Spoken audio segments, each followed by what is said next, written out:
Assalamualaikum warahmatullahi wabarakatuh. Perkenalkan, nama saya Muhammad Fikran Ardian Kasim, dan di sini ada teman-teman saya. Saya Keisha Yudia.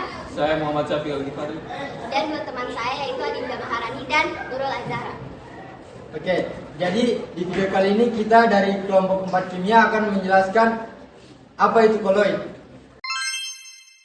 Koloid dalam ilmu kimia adalah campuran dua zat, yang salah satu zatnya terbagi menjadi partikel-partikel kecil yang disebut dengan partikel koloid, dan tersebar atau tersuspensi di atas zat lain. Jadi jenis-jenis koloid itu yang pertama adalah aerosol padat, merupakan koloid yang memiliki zat terdisperensinya padat dengan medium pendisperensinya yaitu gas. Contohnya yaitu debu dan asap hasil pembakaran.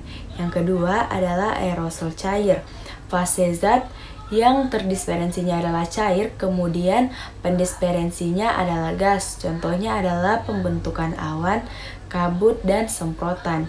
Yang ketiga adalah sol, merupakan koloid dengan fase zat pendisperensinya padat, sedangkan fase zat pendisperensinya adalah cair. Contohnya adalah darah dan gelatin.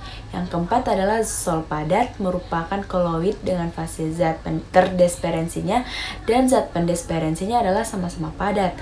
Contohnya adalah batu rubi, tanah, dan permata. Yang kelima adalah emulsi cair, yaitu koloid dengan fase zat terdisperensinya dan pendisperensinya adalah sama-sama cair, seperti susu, minyak pada air, dan mayones. Yang keenam adalah emulsi padat, jenis koloidnya terdisperensinya adalah zat cair, sedangkan pendisperensinya adalah padat. Contohnya adalah mentega. Yang ketujuh adalah busa cair, merupakan jenis koloid yang fase zat terdisperensinya adalah gas, sedangkan fase zat pendisperensinya adalah cair. Contohnya adalah busa hasil cuci piring, krim cukur, dan busa sabun. Nah, sifat yang pertama yaitu efek Tyndall. Efek Tyndall adalah efek penghamburan cahaya oleh partikel koloid. Nah, contohnya yaitu ketika kita membuka jendela pada pagi hari, yang dimana kita akan melihat partikel-partikel debu yang berterbangan. Yang kedua yaitu gerak Brown. Gerak partikel koloid ini bergerak secara acak dan juga patah-patah atau bisa disebut dengan zigzag. Hal ini diakibatkan karena tumbukan antar partikel koloid dengan medium pendispersinya. Terus sifat yang ketiga yaitu adsorpsi. Adsorpsi ini adalah peristiwa menempelnya partikel bermuatan ion pada permukaan koloid. Nah, contohnya yaitu pada koloid koloid besi 3 hidroksida atau FeOH 3 kali. Sifat yang terakhir yaitu koagulasi. Koagulasi ini merupakan peristiwa rusaknya sistem koloid yang ditandai dengan proses terjadinya gumpalan. Nah, contoh dari sifat keempat ini atau koagulasi yaitu penggumpalan pada susu yang sudah basi. Yaitu cara pertama adalah kondensasi. Kondensasi adalah menggabungkan partikel kecil atau partikel larutan menjadi partikel yang lebih besar. Kondensasi ada 3 cara, yaitu yang pertama adalah cara dekomposisi rangkap.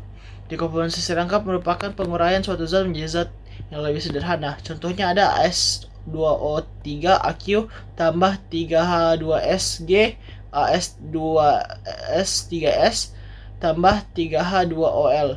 AS2S3S-nya itu adalah koloidnya.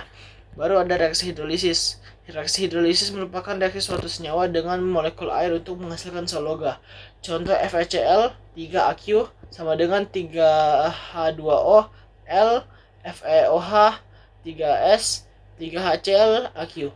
Itu ada reaksi redoks. Reaksi redoks merupakan reaksi yang ditandai dengan adanya perubahan bilangan oksigen. Contoh 2H2SG tambah SO2AQ 3SS tambah 2H2OL. 3S-nya itu adalah koloidnya. Oke, sekarang cara yang kedua adalah dispersi. Dispersi adalah pemecahan partikel yang besar atau suspensi menjadi lebih kecil.